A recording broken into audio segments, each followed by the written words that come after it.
Hello students, today I will be explaining Banker's algorithm again with one more example, and let us see the question for this particular example. In question they have given that there is a system having the snapshot of allocation and max, and there are resources of type A, B, C and D, and the processes are from P0 to P4. So allocation matrix, if you see, they have given P0, A type 4, B0, C0, D1, P1, A1, B1, C0, D0, P2, A1, B2, C5, D4, P3, A0, B6, C3, D3, P4, A0, B2, C1 and D2. Similarly, if you see the max matrix which has been given is P0, 6A, B0, C1, D2, P1, A1, B7, C5, D0, P2, A2, B3, C5, D6, P3, A1, B6, C5, D3, P4, A1, B6, C5 and D6. Also, they have given us the available vector where they have mentioned the availability of the ABCD types of resources A3, P2, C1 and D1. Fine. Now let us see the questions. So it's been mentioned that using Banker's algorithm, answer the following questions. The first question says, how many resources of type A, B, C and D are there? So here available is given to us, and before allocating the resources, what was the resource count with the system? That is what they have asked us. So how do we calculate the count? So what we have to do is, we have to total the allocation of each and every resource types. So if you see resource type A is 4 plus 1, that is 5. Then resource type B is 6 plus 2. Then the resource type B is 2 plus 1 3, 3 plus 6 9, 9 plus 2 is 11. Resource type C is 0 plus 0 0 plus 5, 5 plus 3 8 plus 1 9. Then resource type D, 1 plus 0 1 plus 4 is 5 plus 3 is 8 plus 2 is 10. So if you see A type resource 5 is already been given, B 11 instances have been given, C 9 instances have been given and D 10 instances have been given. And after giving these resources to the different processes, still the system has available 3A, 2B, 1C and D1. So how do we calculate how many resource types were there with the system at the beginning? So what we have to do? Available plus this addition of allocation resource types. So we will add 5, then it is 11, then 9. So when we add all these resources, 10 plus 1 is 11. The resource types are not X, Y, Z, but they are A, B, C, D. So the first question that we answer, the answer of the first question is, how many resources of type A, B, C and D are there? The answer is, so how many system had? System had 8 types, 8 resources of type A, then 13 resources of type B, 10 resources of type C and 11 resources of type D. So we have answered the first question. How did we answer? What we did? First we counted, we calculated the total of each resource type from our allocation matrix. And then what we did, we added those resources to our available vector. So this is how we got, at the beginning system had 8 resources of type A, 13 resources of type B, 10 of type C and 11 of type D. Now let's move to the second question. What is the second question? Second question is question number B, which says, what are the contents of need matrix? So we all know the formula. What is the formula of need matrix? Max minus allocation. So let us start with the process P0. For P0, A is 6 minus 4. So what is 6 minus 4? 6 minus 4 is 2. Next, B is 0 minus 0. So B is 0. C is 1 minus 0. So that is 1. D is 2 minus 1. So that is 1. Next, let's go to the process P1. So 1 minus 1 is 1 minus 1 is 0 for A. Then 7 minus 1 is 6. Then 5 minus 0 is 5. And then 0 minus 0 is 0. Let's move to process P2. So let's calculate for process P2. 2 minus 1 is 1. 3, here you can see 3 minus 2 is 1 again. 5 minus 5, 5 minus 5 is 0. And 6 minus 4 is 2. Next is P3, process P3. So let's calculate the need matrix. 1 minus 0 is 1. Then 6 minus 6 is 0. 5 minus 3 is 2. Is 0. This is 0. Okay, and then 3 minus 3 is 0. Next is the process P4, and the need matrix is 1 minus 0, which is 1. 6 minus 2 is 4. 5 minus 1 is 4. 6 minus 2 is again 4. So this is the content of need matrix. So we have answered the second question, which is question B, which says what are the contents of need matrix. So we have done with A and B. Question number C is to find out whether the system is in the safe state, and if the system is in safe state, we have to find the safe state sequence.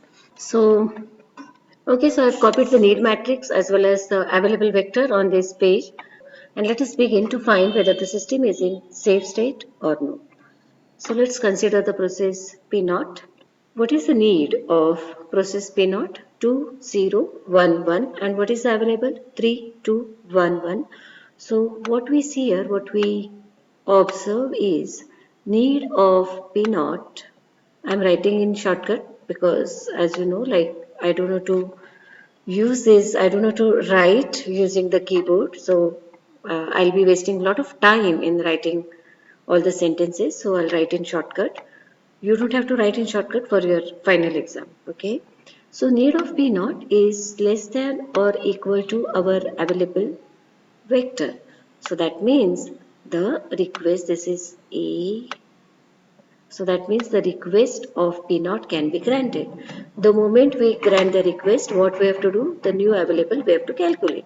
So the new available is, we have the resources A. So as I told you in my previous video, whenever we grant the request, what we have to do? We have to subtract the need from the current available, and then we have to write after some time the process will be fully completed. And when the process is fully completed, what we have to do? We have to add the max of that process into our current available. Okay, so at present what we have done, we have granted the request, and that's the reason we are going to subtract the need of process P naught from the current available. So 3211 minus 2011, result is 0, 0, 2. So this is our new available or current available. And as we all know, like we have to write after some time P naught will be fully executed. When P naught is fully executed, what P naught will do? It will release all the resources which were allocated to it. So all the resources means how many resources? So let's go and check the max of P naught. So what is the max of P naught? Max of P naught is 6012. So let's add that. So we add 601. We subtract need and we add the max. So 0 plus 2 is 2. 0 plus 1, 1. 2 plus 0, 2. 1 plus 6, 7.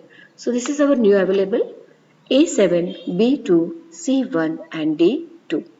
Now let us consider next process, which is P1. Let us see what is the need of P1. The need of P1 is 0650. What is available? 7212. That means The request of process P1 cannot be granted. Why? Because the need is greater than available. The need of P1 is greater than available and the request is not granted. So that means P1 is waiting in a queue for its turn so that it gets the resources. Fine. Let's move to the next process. Which is the next process? The next process is P2. What is the need of P2? 1102. And what is available? 7212. So that means the need of P2 is less than or equal to available. And since the need of P2 is less than or equal to available, what the system does? It grants the request. And when the request is granted, what we have to do? We have to subtract the need of P2 from the current available. So 7212 minus 1102. 2 minus 2, 0. 1 minus 0, 1. 2 minus 1, 1. 7 minus 1 is 6. This is our new available. Then after some time, what will happen? P2 will be fully executed. When P2 is fully executed, what it does? It releases all the resources which were allocated to it. So let's go and check. Max of P. So what is the max of P2? It is 2, 3, 5, 6. Let's add. So we add 2, 3, 5, 6. What are we adding? We are adding the max of P2 because P2 is going to get fully executed once it gets all the requested resources. So 1 plus 5 is 6, 1 plus 3 is 4 and 6 plus 2 is 8. Fine. So this is our current new available. Fine. Next process is P3. What is the need of P3? 1020. And what is available? 8466. So can we grant the request? Yes, because the need of P3 is less than or equal to available. We grant the request for P3. So we allocate the need. So when we allocate, what we have to do? We have to do subtraction. Subtraction of need. So 1020. What is the result? Result is 6 minus 0 is 6, 6 minus 2 is 4, 4 minus 0 is 4 and 8 minus 1 is 7. So this is our new available. Fine. Now since P3 has got all the requested resources, after some time P3 will be fully executed and P3 will release all the resources. When P3 releases all the resources, we have to add the max of P3 to the current available. So after some time, P3 will be fully executed. And now what we have to do? We have to add the max of P3. So let's go and check the max. What is the max of P3? 1653. So let's add. 6 plus 3 is 9. 5 plus 4 is 9. 6 plus 4 is 10 and 7 plus 1 is 8. So now the new available is A8, B10, C9 and D9. Fine. Let us move to the next process which is P4. Let us see the need of P4.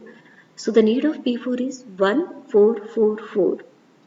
It is less than the current available. So that means since the need of P4 is less than or this is less than or equal to available, what we do?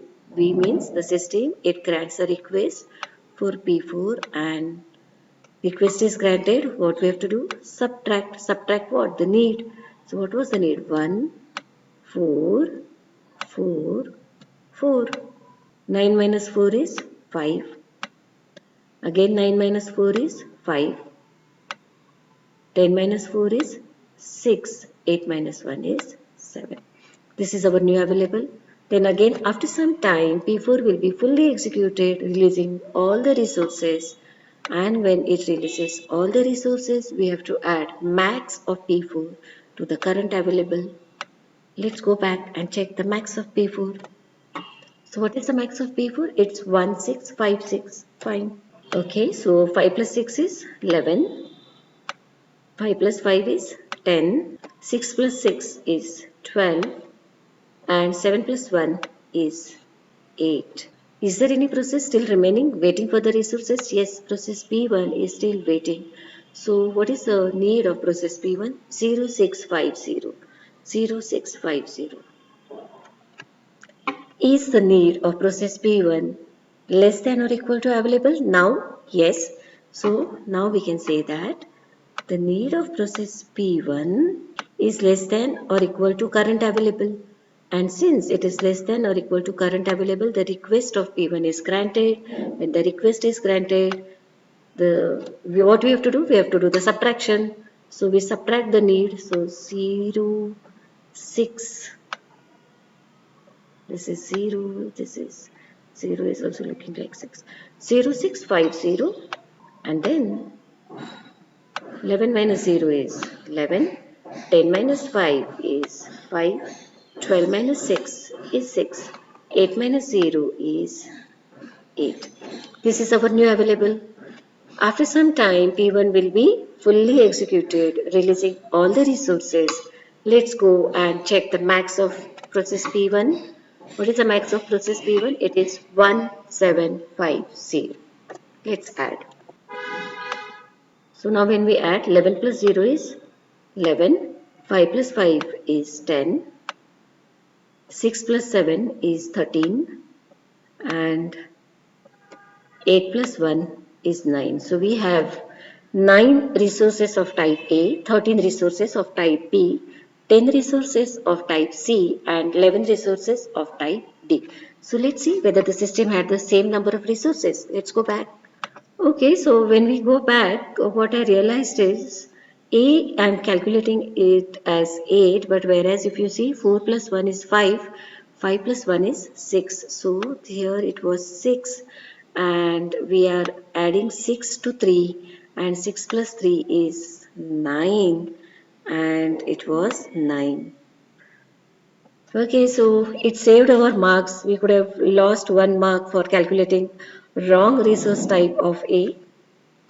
But after finding the safe state sequence, we realized that we have the resource A 9, resource B 13, resource C 10 and resource D 11.